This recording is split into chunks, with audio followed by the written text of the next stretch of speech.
Good morning, Regenerates. This is Dave. Hi, Will. Hi, Ed. Good to see you both. Gregory is on his way, so we're just going to wait for just a second longer and then we'll get chatting. Stand by. Good morning, Gregory. And hello, good morning, everyone. Apologies for being a couple minutes late. This is the fault of keeping Twitter off of my primary phone. So it has its pros and cons. The only con being that I show up late to our news hour, and the pros being I'm not going insane. Mental health, Gregory. Um, Preserve mental health. yeah, it's real. It's real. So let me just take a moment and do a quick tweet. Well, look at that. Regen Network has 20,000 followers. Can you believe that?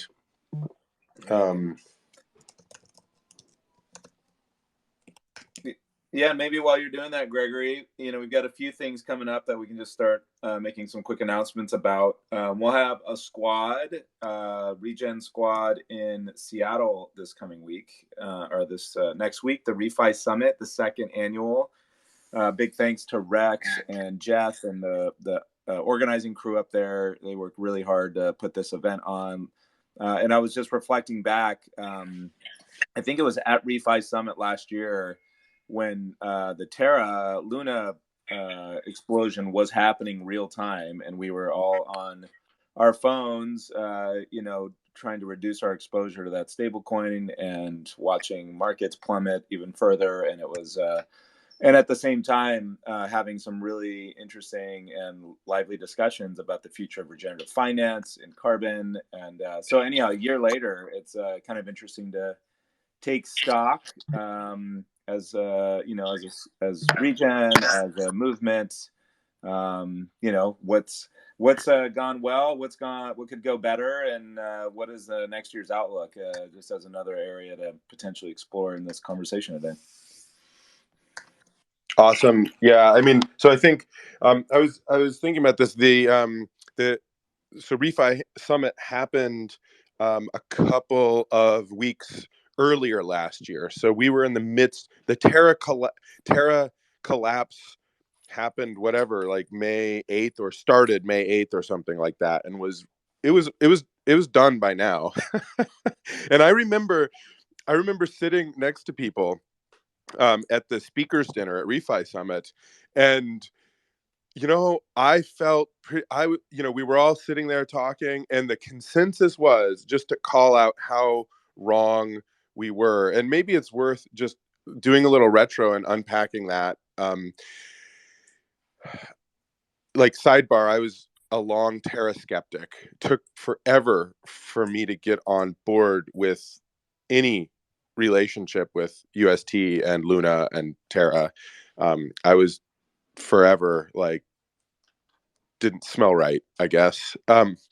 And finally, about a month before that happened, I felt like I bowed to the inevitable, sort of like, oh, there's no way around. This is going to be the stablecoin of Cosmos. There's sort of no way around this. So anyway, I'm sitting there at the speakers dinner talking to some investors and some finance people and other people, and we're watching the depegging happen live. And the consensus around the table was, oh yeah, it's going to recover. It'll be fine. So how wrong we were. How very wrong we were. So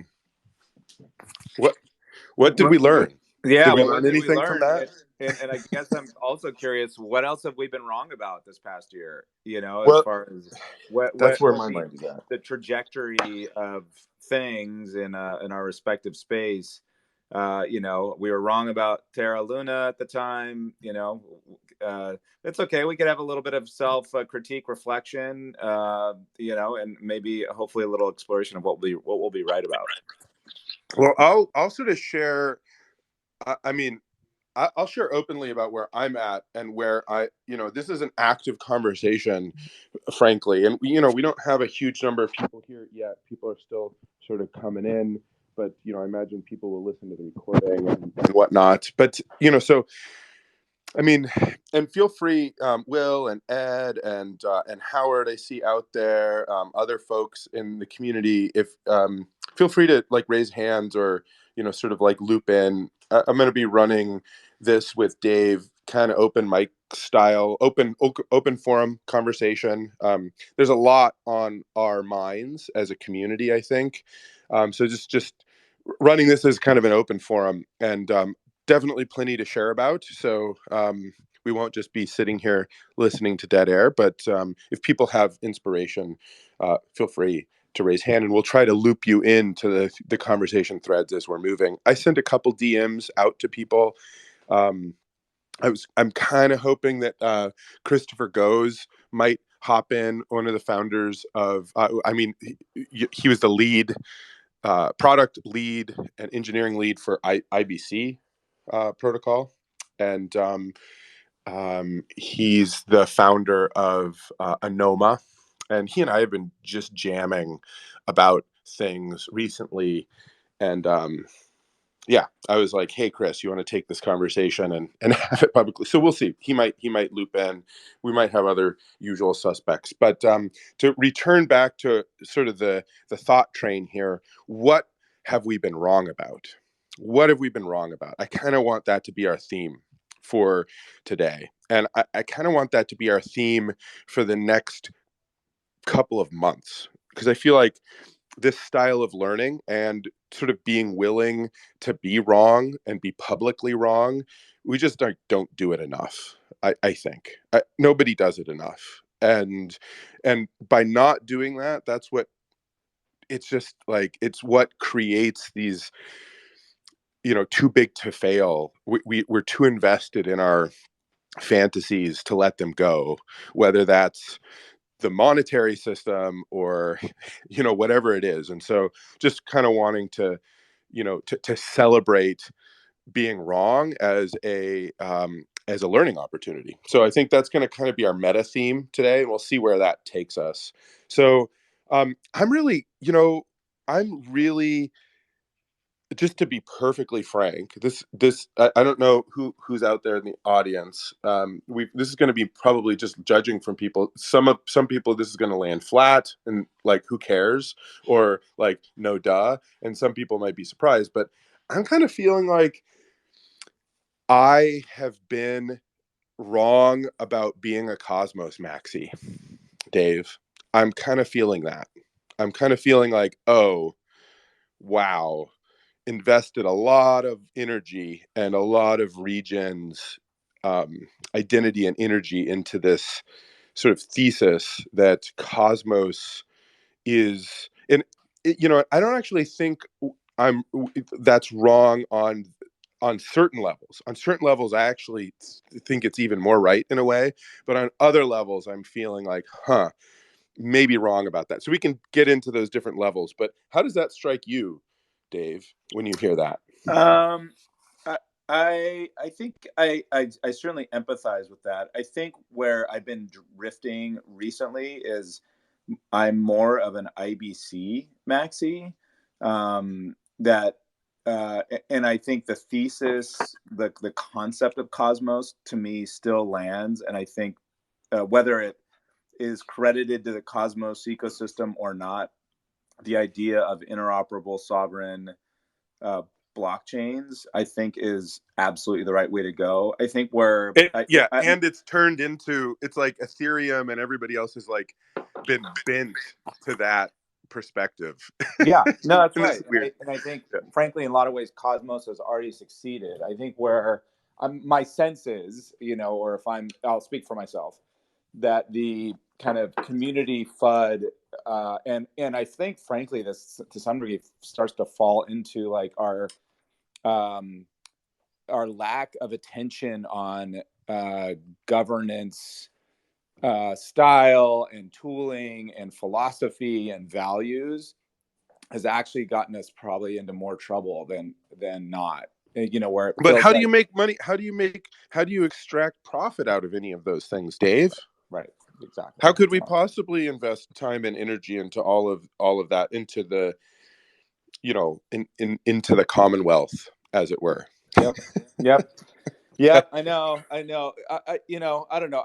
I'm not at all, and again, transparently, we're a validator for a number of chains. I think there's just immense brilliance in Cosmos. I think the thesis is correct. I just think the practice, and I think by design, the early stage of Cosmos and a bunch of young, incredibly brilliant, developer focused communities, figuring out how to grow up together has been rough. There's just no doubt about it. And I think for Regen, it's also we've been collateral damage. Our approach and our thesis as an app chain in this ecosystem, I think, has been a mixed bag at best. Like the liquidity's not there for us. I think Polygon and Ethereum communities have done a far superior job, or they just were further developed along and had in some places a little bit more of a top-down approach, more organized, centralized support functions. And I can't say I haven't been curious about what things would have looked like if we had chosen that direction. And again, it feels like if we can, as a community, pull through this time of kind of immense FUD and really tough economic space. That again, I'm still bullish on the whole concept of Cosmos. It's just been a struggle. The disorganization is a feature in some ways, like an early stage decentralized space, and I think we're paying for it at the moment. But if we can stick it out, there's probably some really exciting things that will come of it. Hey guys, I just want to jump in here on kind of looking at technocracies and the stickiness of interfaces and how that ties into like EVM versus Cosmos. And just to say, like, I have my workflow down with Kepler and Ledger, and people have been talking about Ledger, and I've been looking at other hardware wallet options, and there are these ones where you scan these QR codes. And it's like, oh, do I want to? That's a really different workflow there. Am I ready to do that? And whenever I have to touch MetaMask, it's just excruciating. I just hate MetaMask. And I wonder, thinking about like the corollaries to the financial system of like people in their Bloomberg terminals and like these special keyboards and special operating systems and all these things, and how much of the tribalism of crypto comes down to the literal interfaces we're using. Just wonder if either of you have any thoughts about that.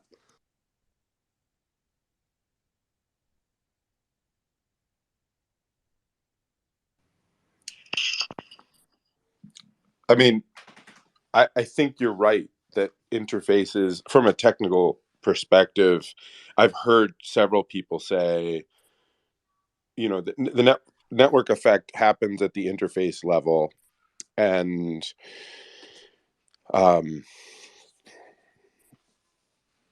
yeah, I mean, the big question for me is where this all boils down to, and then maybe we should move on because this is probably pretty boring for a lot of people. Like our angst about technocratic options for underlying infrastructure. I think what it all boils down to me is how many things can we optimize for at once. And I was just listening to this great podcast by on Nate Hagen's The Great Simplification, his most recent episode with Daniel Schmachtenberger. By the way, for those who haven't listened, if you're interested, Daniel Schmachtenberger and Jason Snyder of Doomer Optimism and I had just published a really fun conversation about a lot of this stuff. And kind of got into it, and I think we'll be doing a follow-up episode soon.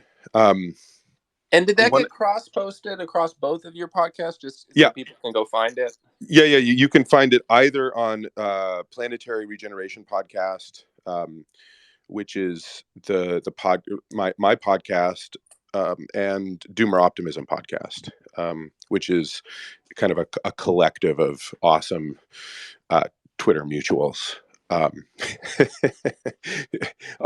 who are who tend to be more on the like low tech localism bent. And so that specific podcast really focused on this intersection, this question of, like how, if and how technology is necessary in kind of creating a soft landing from the, what Daniel calls the meta crisis, or what other people call the poly crisis, or it's just this moment of like, wow, we have all these existential risk vectors coming at us all at once. How do we, as humans, shift that? And and our framing at Regen Network is always, how do we become a keystone species on the planet that is increasing ecological health and thriving through our human economic activities, right? That's the key question. And I think as a community, that's what we're kind of questing after.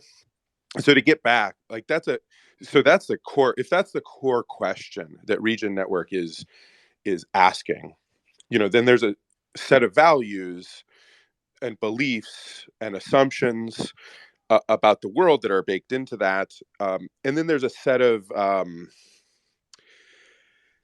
one of the things, sorry, this is a bit nonlinear, but one of the things that I was pulling out of the conversation between Nate Hagen and Daniel Schmachtenberger in this podcast is just this very nice language around what's the, do you have a narrow problem scope, or do you have a broad problem scope? Right. And if you have a narrow problem scope, this is intelligence. This is an AI and business logic and venture capital. And by and large, most of the technological tools that we have available to us are really built for narrow scope problems. Reductionism. The more narrow you can get and you can scope the problem and then execute on that problem, the better within this sort of narrow scoping lens. And this is intelligence.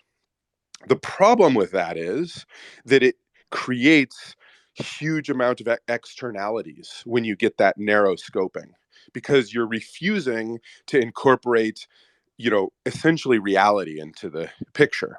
And so you're sort of like externalizing all these things, and you're saying we only care about this single variable, and we're going to make decisions based on this variable. You see this in action. Like, this is like profit, fiduciary responsibility, reducing everything to a single monetary value, right?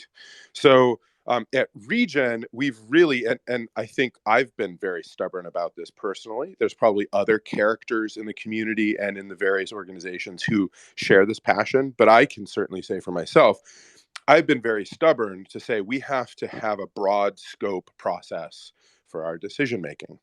We need to grapple with the holistic problem set if we're going to have a regenerative transformation. However, that is like totally counter to the way that society, our current economy, and everything else is working, right? And so once you shift from, and this is sort of Daniel Schmachtenberger's framing, once you shift from narrow scoped problem set, which we could sort of say is intelligence, which has all these side effects, to a broader scope, you're shifting into wisdom as your approach. But intelligence outcompetes wisdom. If you were doing like paper, scissors, rock, in a one-to-one competition, the cleverness of narrow scoping is always going to beat wisdom, because wisdom's going to sit there and like take a little bit more time in the decision making, may choose to opt out of certain things that you see are going to like basically run you off the cliff. Intelligence doesn't care, right? It's just like, boom, let's go. I'll beat you right now, and I'll deal with the consequences later.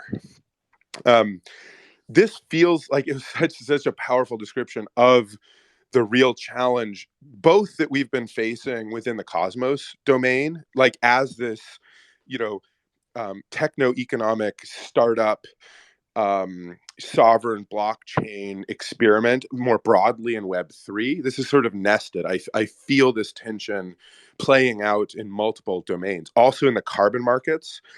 So what happens when you're the actor who's trying to have a wise approach, when the market rewards narrow scoped, sort of limited intelligence, sort of, like extract value now and then move on, and maybe you deal with creating wisdom later, right?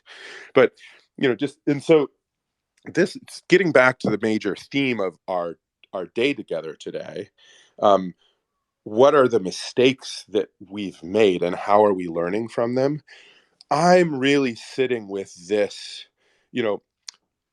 I have had a founding assumption. I don't know yet if this is a mistake or not, right? But it's becoming increasingly clear to me that I've had a founding assumption that I've stuck with, that my sense is some people resonate with and some people don't, that we have to have a broad scoped approach to our decision making at Regen Network in order to actualize the vision here, right, of human economic activity being a net positive for ecological regeneration. That if that's going to be achieved, we can't actually like fall into the narrow scoping trap, so that we have this perpetual tension where in the game theory economic race, over and over again, we're putting ourselves in a situation to sort of lose to competitors who are willing to take shortcuts, right? But that's what's necessary to sort of like maintain that tension over and over again is kind of what's necessary. And I'm really sitting with that. Like, I don't know that that's right. I'm wondering, like, is that right? Because, you know, if it is right, is it right?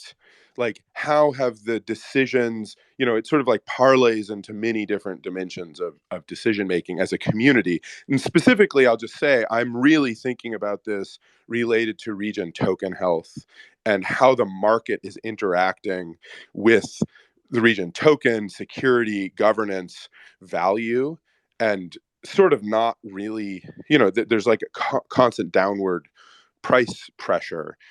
And I'm just, there are sort of like short-term expedient ways that have been socialized by community members to shift that, but none of them feel wise, right? But again, you're sort of stuck in this situation in which, if you're playing paper scissors rock, statistically you're going to end up losing a lot of the rounds if you're trying to maintain sort of a wisdom stance. So and that's very hard. That's very hard in funding cycles. That's very hard in retention. It's very hard in just sort of like maintaining that tension is very hard. So oh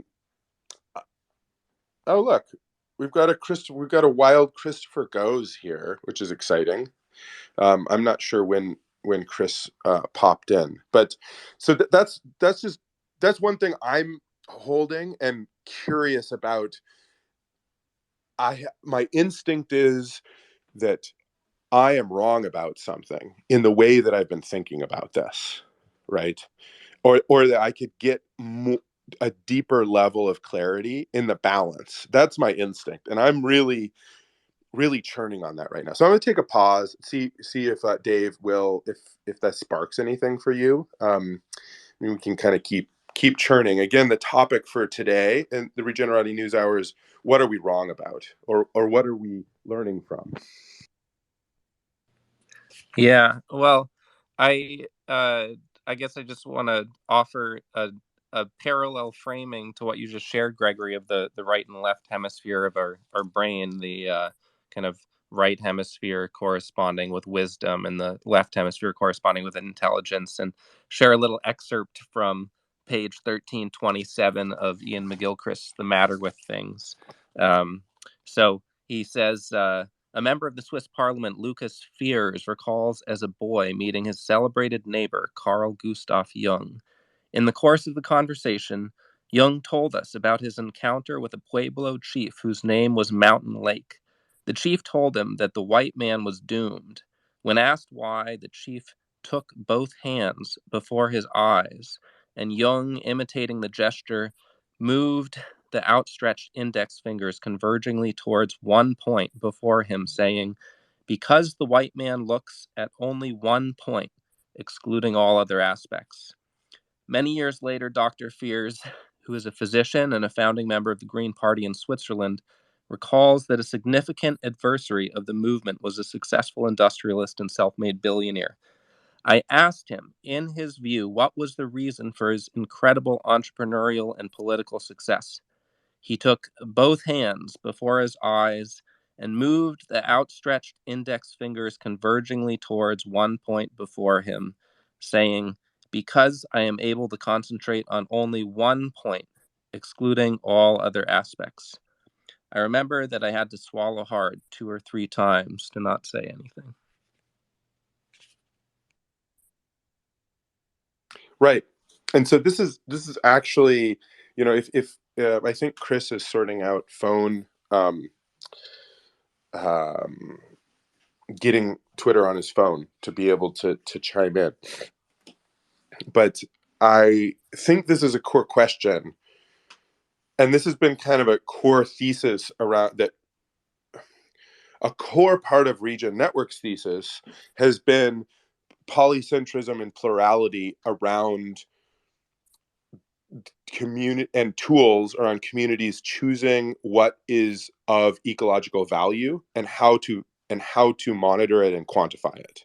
Because of this idea that we actually need multivariant approach to kind of like, in quotes, currency design and ecological crediting design, and that it's the sort of centralization. Like, if we're like, oh, we've got this one thing, it's carbon, and everybody has to follow this single standard, we essentially get ourselves into the exact same problem. So, okay, so let's have this polycentrism.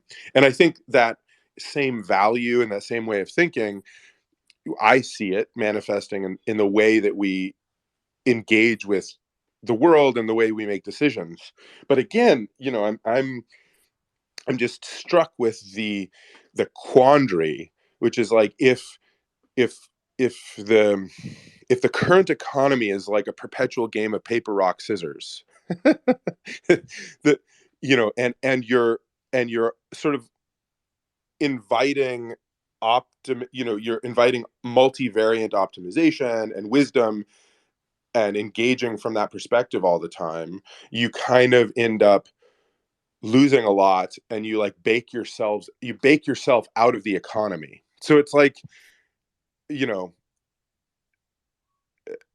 I'm worried. I'm just, to be perfectly frank, this is quite a vulnerable thing to say, but I'm worried that we're kind of extincting ourselves with our wisdom. But I believe that there's probably some way to reconcile this, right? That I'm seeing things in a false binary, and that there's a way to bring, Will, you're sort of using the analogy of the left and right brain.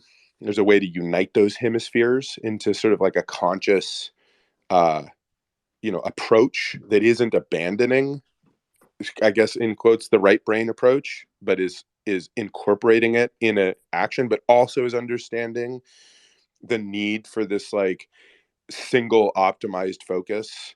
But currently, today at this moment, I don't totally see it. Right.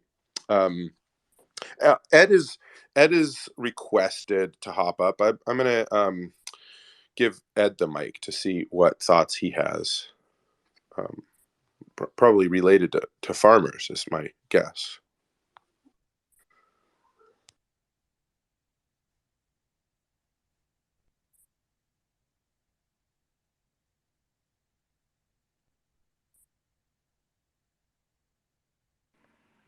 Hey, Ed, you're live whenever you're ready. Yeah, when you hit speaker, putting me on speaker, I don't hear anything for a number of seconds. I think it's 7 seconds, they say. So that's why I didn't hear the end of it. But this really rings true to how the regenerative ag movement has had to deal with things over the decades that it's tried to do things, because traditional conventional ag was really reductionist and to an extreme, and it just got worse and worse, and so many things, externalities weren't just considered. So we had to really think differently, but taking both factors into account whenever we did anything. I mean, we obviously had to think of an ecosystem that we're trying to understand through nature. But it's also made of many components. In a lot of ways, we're being pushed to define regenerative agriculture, and we've talked about that a lot in the past, how, once we define it, then it gets reduced and we end up in that same reductionism trap. And so we want to try to keep it as open as possible, even though we know it'll get exploited. But as long as we stay diligent in the details of our work, and so that, we'll be able to sort of push the way we push real. And of course, we realize too that the reductionist system in writing papers and peer-to-peer review and all that sort of thing was a problem. So that's why we had to start collecting data. And that's, we've got a whole bunch of projects that people aren't really aware of collecting data. And that data is now starting to form in a new way of empowering that data for the individual, for the farm, which is this new thing that's sort of being called carbon intensity scoring, which is more private control of your data, but then it can go up the chain all the way to the consumer as on the products that a farm produces, because we're trying to create a paradigm shift. And I think that's what Regen Network, I think that's what the refi community wants to do. It wants to really create a paradigm shift because we know it's crucial for the future. And so, and even in how we govern ideas, we keep that pretty loose because we don't want to limit ideas, because we have to push the envelope of our science and our knowledge even beyond what most people will need to use, just so we understand it at that deep level, and then back it off to what an individual farmer or a land steward is going to need wherever they might be in the world. And of course, that's why regenerative agriculture, the basic thing that we talk about is the 5 basic principles of soil health that are universal, and then context, which is your local context wherever you be. And that melds a universal language with a local context. And I think we're really getting somewhere. I mean, regen is now understood all over the world, even though it came from a bunch of farmers. And it's even crept into why you have regenerative finance now. But I think and then it goes back, what I see the problem in the crypto world or the refi community is not looking at what's already been happening and advancing that, because there's so much already happening in decentralizing food systems and in the agriculture part and in the land stewardship part.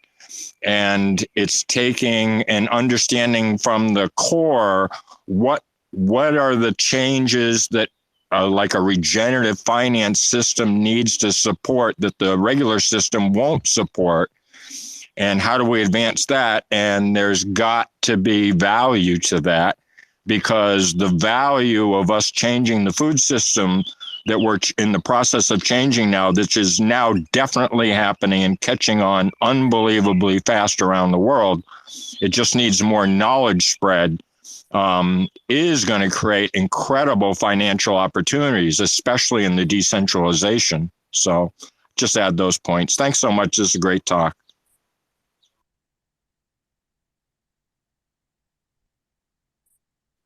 Will, would you like to pick up on any of those talking points? Gregory is joining us back here in just a second. Well, yeah, I guess this bit about, I guess, for me to keep doubling down on this hemisphere analogy. So I guess to draw the corollaries there, data being the kind of left hemisphere representation of the world, and context being the kind of right hemisphere understanding or wisdom of what's actually going on in these ecosystems. And And I think there's something here about communication. I guess the arenas could be referred to as the like semiotics, that the more communicable something is, like data, it's like that's something very universal that we can talk with anybody about. You can publish stuff and people can understand it in all these different places. The more universal your data structure, the more of the context you need to let go of, and vice versa. The more deeply you are enmeshed in your local ecosystem, the harder it's going to be to express those intricacies to the government, to funders, to consumers, to all these different stakeholder groups.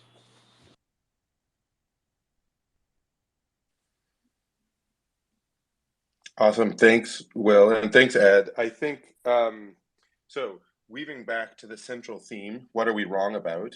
And, and welcome everybody. I see so many great folks out in the audience. Feel free to raise your hand if you want to opine either on the central thread of what are we wrong about that we've been talking about up here on stage, which is kind of an exploration of the balance between brain hemispheres, the balance between wisdom and intelligence, the balance between single variable optimization and multivariable optimization processes. So that's kind of what I've been sharing. I feel like I'm learning about, or I've been wrong about in some way. If you've got other things that you feel like you have been wrong about, or we as a community have been wrong about, feel free to raise your hand. So I think, when, as Ed was talking, and I missed a bunch of it, so apologies for that, Ed. I had a little technical hiccup. But as you were talking, something that struck me is there's a lot of learning as well. And I think you've been a tireless champion and voice for this in the community. But I don't know that we've done, I know that we have not done a good job, and we need to adjust our approach in how to really solidify the connection with land stewards, with farmers, and have them in the driver's seat more. And the practical wisdom of tending the landscape, extracting value from the landscape in a way that still regenerates the soil, and linking that up into sort of the expression of the success of that, and making explicit the value of that, has always been kind of the core pillar upon which this mission of reconnect or making humans regenerative, that is to say, our human economy having regenerative ecological outcomes through its activity, right? And I was framing at the beginning of this conversation that that's kind of the core mission of Regen Network. And one of the core pillars of that is making ecological health explicit and making ecological health increases valuable in the economy, and expressing that value in a way that people can invest into and therefore drive change quicker. This is, kind of like the Regen Thesis 101. One thing I think we're not doing well enough, that's very hard, and we haven't succeeded at in the way that I would like us to, is, just centering land stewards in that process. And there's technological gaps, there's cultural gaps, there's also so many balls in the air, right? Where, what do you focus on and when? And again, this is sort of like the downfall of the multivariant approach, is sort of trying to hold a broad space of possibility and ask all the tough questions, as opposed to collapsing into a single variable and just getting it done, right? Because I have no doubt that if we were just like, oh, we're going to optimize for getting farmers on a platform, and we'll do anything we need to do to get them on that platform, we'd succeed with that. But then if you sort of expand the variables out a little bit, and add other variables on top of that, you start to diffuse the energy, right? And so this is like my personal learning journey, or quandary, as it is, bringing that back up. So, Dave, you just hopping off. It sounds like you want to say Yeah, something. I just wanted to maybe explore a little bit. I think it ties into this, or as a building block at least. We at Regen, I think, we're trying to straddle this Web 2 and Web 3 universe, right? We've got Web 3, where we clearly, and I think wisely and disruptively, chose blockchain as a concept, as an ecological data accounting tool that allows for really agile and special governance opportunities that are critical for what we believe is a way to decentralize the creation and origination of ecological assets that are marked by substantive changes in ecological behavior that ideally are moving quickly across the land, right? So we have this Web3 choice that still largely is in its early stage, clearly under the eye of regulators. Often is kind of oversampled, degen values, and so we're trying to satisfy and engage that community in a way that honors how we show up in our value set. And then we have the Web 2 side that's suspicious of crypto, and frankly is half the time suspicious of one of our major products, which are ecological assets, also known as carbon credits for kind of the general term. And we're struggling, it feels like, to connect in deeply per your conversation, or per your note about farmers and others there. And I'm curious just to reflect on what needs to be true in order for us to live in both worlds. Is it a fusion of the two? Is it emphasizing moving one toward more one than the other? What does that look and feel like in your mind? And are there choices that we've made or choices to make that should be reconsidered?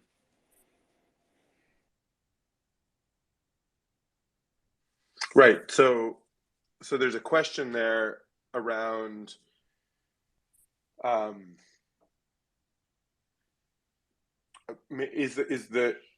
is to put a point on it, is the question there, are we wrong that permissionless public blockchains are the right choice at this stage? Right?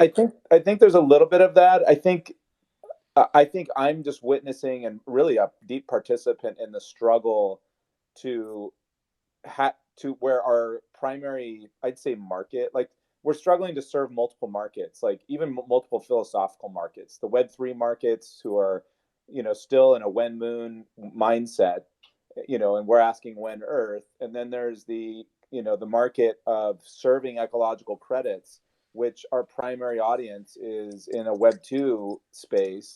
And can we do both adequately given limited resources? And I think really divergent strategies in order to serve both of those kind of ecosystems or communities.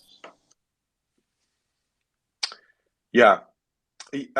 I mean, this has really been up recently, is just in, again, just in terms of what do we focus our attention on?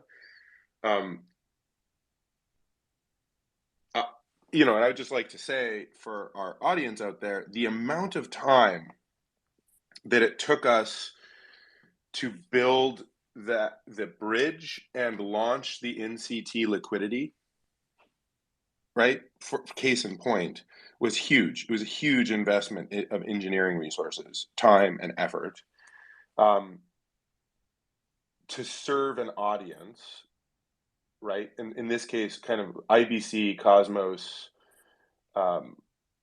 audience, to bootstrap liquidity for Cosmos Zero, with a vision towards automating kind of carbon markets and offsetting for the Cosmos community, right?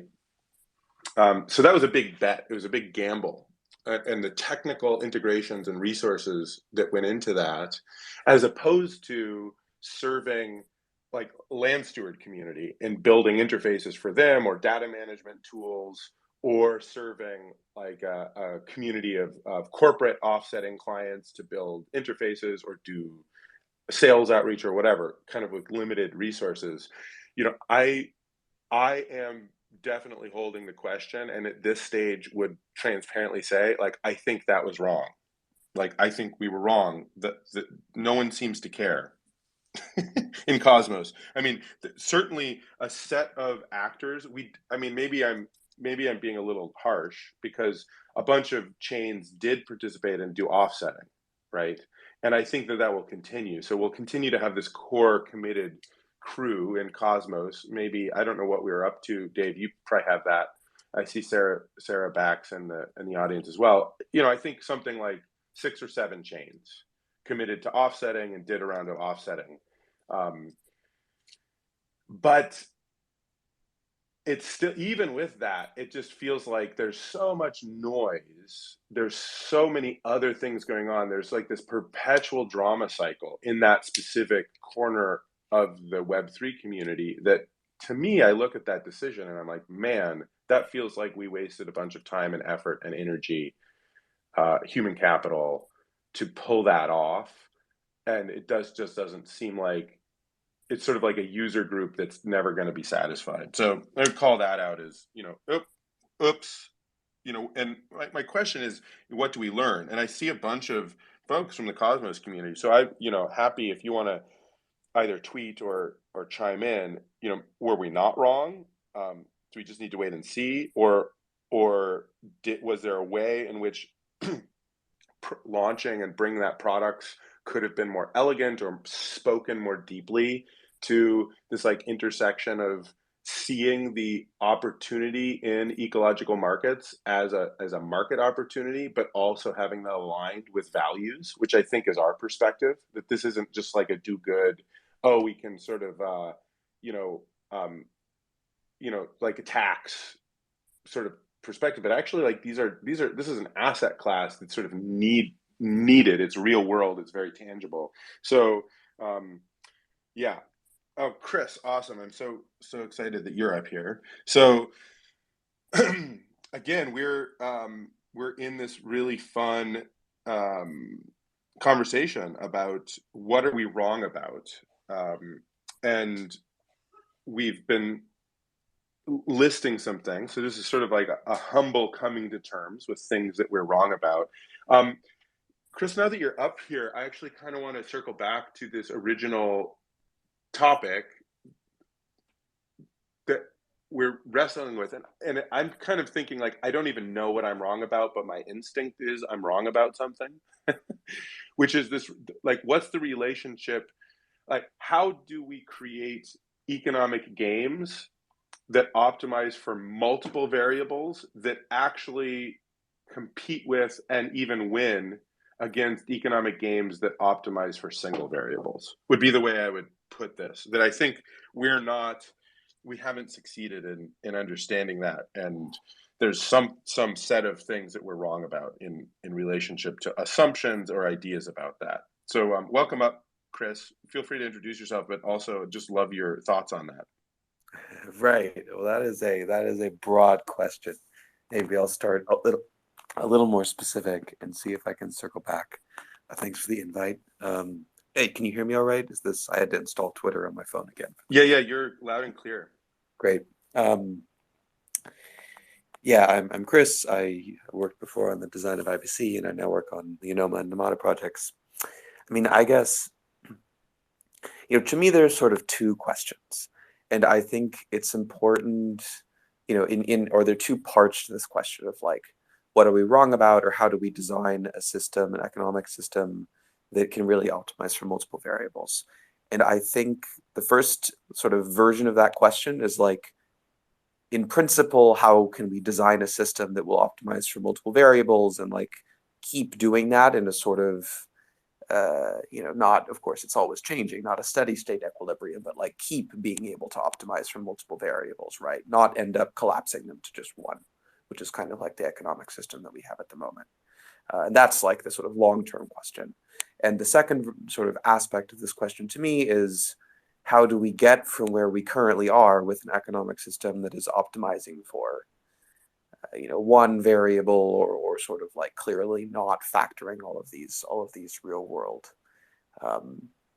aspects and material realities that people care about, such as the climate. How do we get from where we are to this like better multivariate place? And I think, to me, the reason why it's so important to like note that these are different questions is that I think we could be right about the first and still wrong about the second. As in, if you try and like launch the, theoretically optimal new economic system now, the problem is that even if you're right, if you end up being kind of still dependent on the old system for too much, then maybe you can't get it off the ground, right? In some sense, it's a double-sided market. There need to be people who produce things of value in sort of multiple dimensions, such as something like carbon credits, and also people who want things like or value things in multiple dimensions, and they need to be able to find each other, right? To me, kind of in the spirit of what we've done wrong, one of the things that I think the blockchain space as a whole really hasn't done is, even just from a perspective of like physical flows, it hasn't created a kind of separate economic, closed economic cycle, right? We have all of these companies who, raise lots of money and have just really high expenses that are denominated in dollars, right? They have like developers who are expensive, they have to pay. They have audits, which are expensive, they have to pay for. They have like all of these really high dollar denominated costs, right? They have like the cost model of Silicon Valley startups. And then they have, the things which they're producing are not, they're kind of only valued by the current market of dollars, not of everything, but just of dollars in these sort of very speculative terms. And one way, at least sort of in my personal experience, one way I've seen this play out that's interesting and terrifying, but also in some sense kind of clarifying, is that, at various points in times, I've been involved in trying to raise money for Enoma and other projects. And at first, I would say we sort of started with this theory that like, well, we need to kind of make an argument. We need to make an argument to these people as to like why what we're doing is going to be valuable. And well, they should really, we do think that they care about multivariable economic optimization, right? Like, and I still think that that's true. I think if you go ask people on the street, like, and you kind of explain what you mean by the language, because it's abstract and vague, and it's hard to like pin down. It takes a while to think about what is wrong with the current economic system, right? But if you explain it, I think most people want it, right? So I think the demand is there.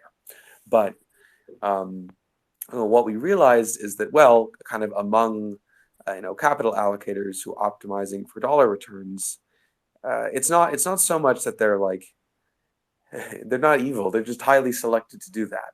And optimizing for dollar returns has very little to, it's like unrelated to what we were actually producing. This is what we realized, because the one single like correlating variable in how easy or hard it was to raise money was the US federal bank's funds rate. If the US interest rates went down, capital was plenty. If US interest rates went up, capital dried up. And I think this is like, at least for me, at first it was jarring, but then it was much better, like, to understand this, right? Because then you stop trying to fight this sort of losing battle.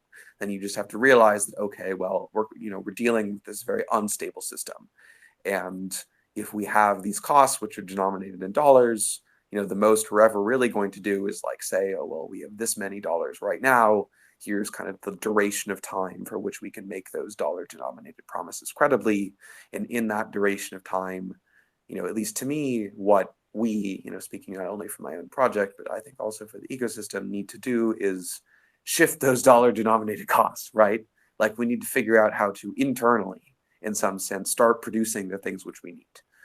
And it will take a while before we get to food, right? But maybe there's some stuff we can already do. Like, there are many projects which, do audits for each other, or do technical development on similar stuff, right? And to me, it seems like we have all these great new fancy accounting systems which could be used for like circular credit clearing and all this sort of thing. Well, let's start doing it. I think we've gotten that wrong so far. And it shows, when the capital was easy, it was kind of easy to get that wrong, and it was convenient, and it's easy to pay people in dollars. Everyone takes them. It's hard to convince them to accept something else. but that state didn't last. And I think if we don't transition out of this world pretty soon, then we're just not going to be resilient, because we're kind of dependent on this external economic force, which is just sort of disinterested. So that was a long spiel, but curious what you think. No, that's great. And I think the provocation there is super on point around, we have, and this is, so this brings me to a question for you before maybe I invite Dave to chat a little bit. Dave Witzel, who's just hopped on.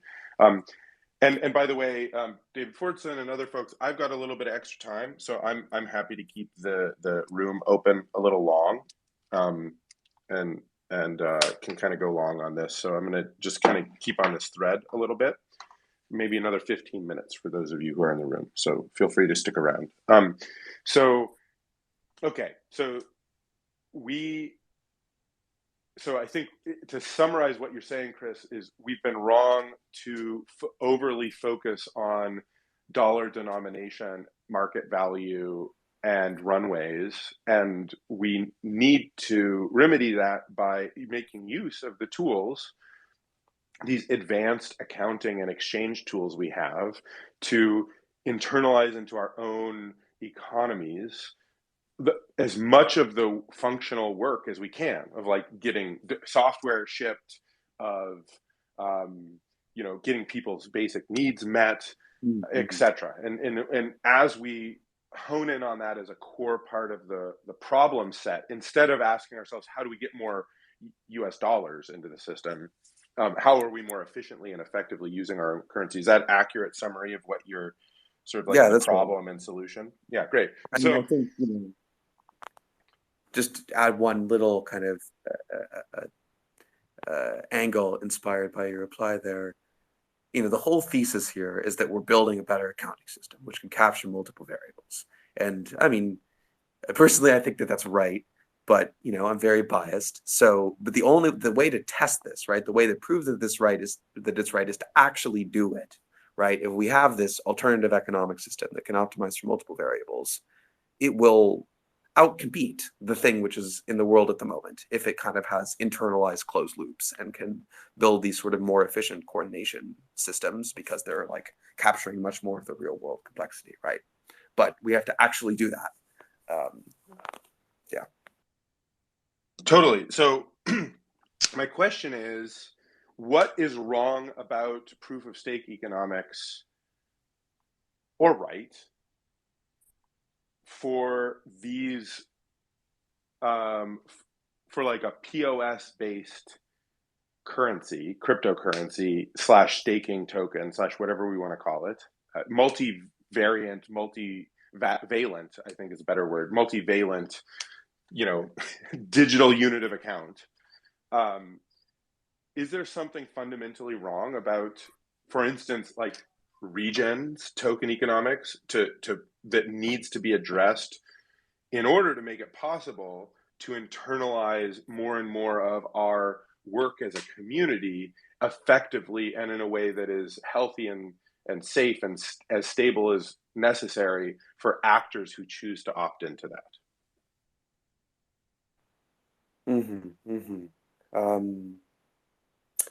Yeah, I mean, I don't know, I don't know all of the economic flows within the regen community. I do think that the kind of situation which I hear you describing, to me, is one which is actually not very unique.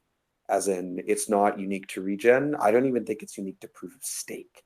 Like, I totally hear some of the people I was thinking it might be somewhat unique to proof of stake, but it's interesting to hear you say that it's, and I guess maybe it's not, because I can think of non-POS based sort of digital currencies where they're just not being used, right? There's a vision, there's a few people who are like, yes, we want this to happen, but it's just not, there isn't a robust circulatory flow of usage that actually brings the utility. So you're right, it may not be at all unique. So where would you place what's the how do we overcome that so that it's actually becoming useful and people are engaging in order to create these kind of like sovereign mutual value exchange communities that get real shit done. Right. I mean, I think, maybe there's sort of two sides to this question. I think one side is kind of like, just due to, there was a lot of easy money for a while, and I think this led to some very high cost structures that are probably not sustainable. Like if you look at, the Cosmos SDK and Tendermint or something like this, and the way we architect blockchains, at the moment, they are just not very efficient pieces of software. Like, Cosmos SDK chains are validated by 150 validators. They're like, a few $100s a month each. And if you have 150 validators at $500 a month, that's $75,000 a month of server costs. It's just like very high, right? And if you're running a sort of smaller blockchain, that's a huge amount of pressure, right? Of just cost pressure. And it's not clear, I think it's unnecessary, right? It's just because we were able to get away with building this kind of inefficient software because the sort of speculative capital timing was such that it kind of didn't matter, and so no one spent a lot of time optimizing it, right? That's kind of the sort of individual cost perspective. But I think there's also a kind of community coordination perspective.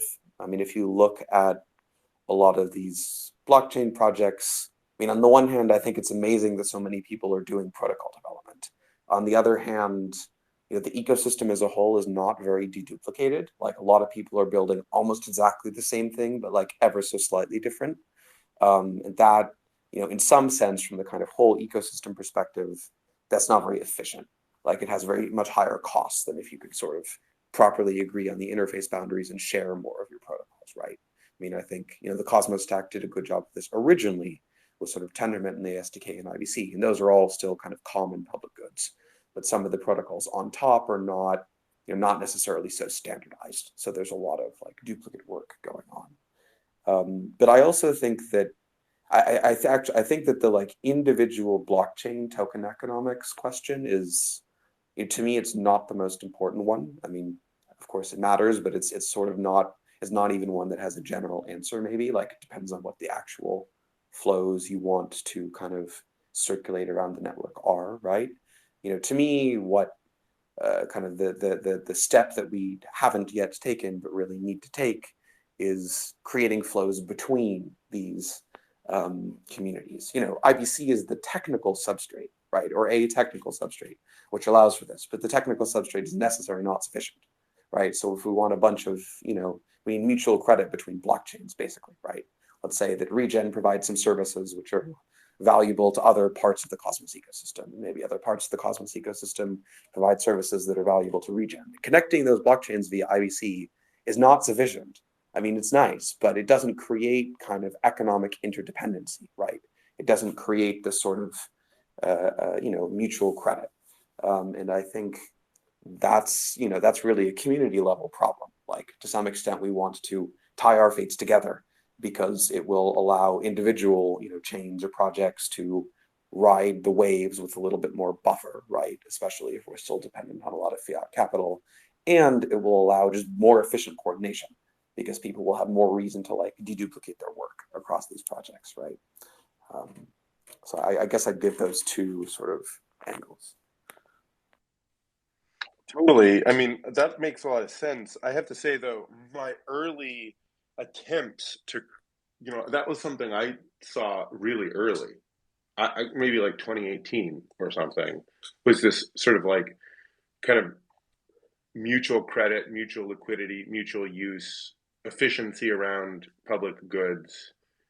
And maybe a lot of us see that, I don't know. But coordinating action on that, I mean, there's something to learn about that because I've kind of lost hope. I mean, it feels like there's too many maybe divergent interests or something going on. I don't know why that's not happening because it seems so obvious. Yeah, I mean, I think, to me, it's helpful to zoom out a little bit. I mean, I share the kind of frustration, right? Like, I don't know. I've been working on at first, I think I was like way too much of a techno optimist or techno utopian or something when I started working on IBC. And I was just like, all we have to do is build the protocols and like, everyone will realize that they should want mutual credit economics. They'll just do it. Like, that's the easy problem. And I was wrong. That's the hard problem, right? The protocols are the easy problem. But on the other hand, I think if you zoom out and kind of like look at other parts of the space, or look at the little experiments, like I went to this Circles. You're probably familiar with Circles, right? I went to the Circles market in Berlin about 2 weeks ago, and I bought groceries with Circles. That's amazing. I mean, it's still a little bit subsidized, but the history is already here, or the future is already here. It's just not evenly distributed, right? So, I mean, I think within maybe to I don't want to critique too much, but if I were to offer a critique of Cosmos, as an ecosystem in the last few years, I think there was a really strong kind of initial technical vision and sort of broad, like polycentric political idea in sort of separate sovereign networks that could interoperate with IBC. But then after that, there's been kind of, there are, of course, isolated, some of your work, of course, collaborative finance, kind of isolated attempts to push what I'd call a sort of product understanding of what a financial system should do and why. But there hasn't been any kind of like, that hasn't percolated across the ecosystem in a sort of unified way. So yeah, you said something like there are too many different interests. And I think I agree. I think there hasn't been a strong, not in any sort of legal control sense, but just there hasn't been a strong enough vision that was kind of broadly enough adopted by the ecosystem to coordinate, right? And it's not necessarily the case that there isn't one perfect vision. They're not necessarily the right answer, but I do think that Cosmos, it succeeded at the technical things, and then that's the next step kind of requires, or will require, a political consensus. Quick question for you: do you consider, kind of as one of the core architects of IBC, do you think IBC has achieved kind of a Schelling point network effect moment more broadly outside of the Cosmos ecosystem? Like, are we seeing an adoption of IBC specifically, or the idea of sovereign interoperability, in which maybe IBC isn't exactly the spec that takes place, but something very much like it is universally adopted? Right. I mean, there are still a lot of bridging protocols. Many of them try to add new intermediaries, and many of them raise lots of money. But there's a lot of noise. But I think sovereign interoperability is, if you talk to Succinct, or you talk to the kind of idea of IBC has sway over, people who think about these problems, and it makes long-term economic sense, right? So it's not only that, adding intermediaries works when you can kind of politically capture the system, or when there's control over data or something like this, right? But I think it actually doesn't work very well when the system is too hard to capture and when you don't own the data. So all of these projects which add intermediary blockchains to do their bridging or whatever, I mean, I think many of them will be helpful for a while. So I'm not trying to say that that's a bad idea, but in the long term, IBC is not just compelling because it's an open source protocol. It's compelling because the economics of directly connecting to your, the other blockchain without paying some counterparty in the middle are better, right? So in the long term, as costs come down and protocols become more standardized, I definitely still expect that model to win out. Nice. So what do we, circling back to what you're saying, which is kind of that we need a higher degree, sort of centering this in the Cosmos ecosystem. And I wonder, do you think juxtaposing Cosmos against other Web3 ecosystems like Ethereum, for instance, would you say, do you think Ethereum kind of has the sort of political economic consensus that is needed for the Cosmos pluriverse? um, or not even, or not even. Yeah, I mean, I'm not sure that anybody does yet. As evidenced by, the Ethereum ecosystem has a lot more capital. It has a lot more U.S. dollar denominated capital, just in general, for various reasons. It's not why is maybe not the most important question, but if you compare them, it's not what you see is kind of still, because we're so reliant on US dollar denominated capital, right? What you see is kind of the product of like, well, how much capital is available for long-term projects and how coordinated are people and how kind of compelling are the ideas. It's difficult to identify any one individual factor. I think that to some extent, both Ethereum and Cosmos are, and maybe I noticed this because at one point I think it was something I was very wrong about, but are over-focused on protocols or not. Protocols are very important, but they're over-focused on like implementing more of them without understanding why. As in, I think it's great that there are more, Ethereum clients, there are more IBC implementations, or all of this. That's wonderful. It's not money or capital or human resources, because it's easy and it increases decentralization, which is a good thing. But I think it sometimes this kind of proliferation happens, and because it's easy to raise money for a new protocol, right? Just the way things work at the moment.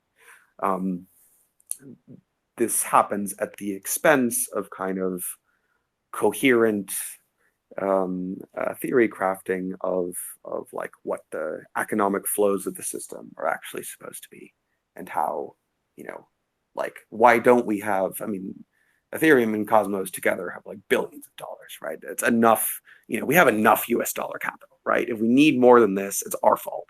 It's not, we can't blame it on the rest of the world anymore, I think.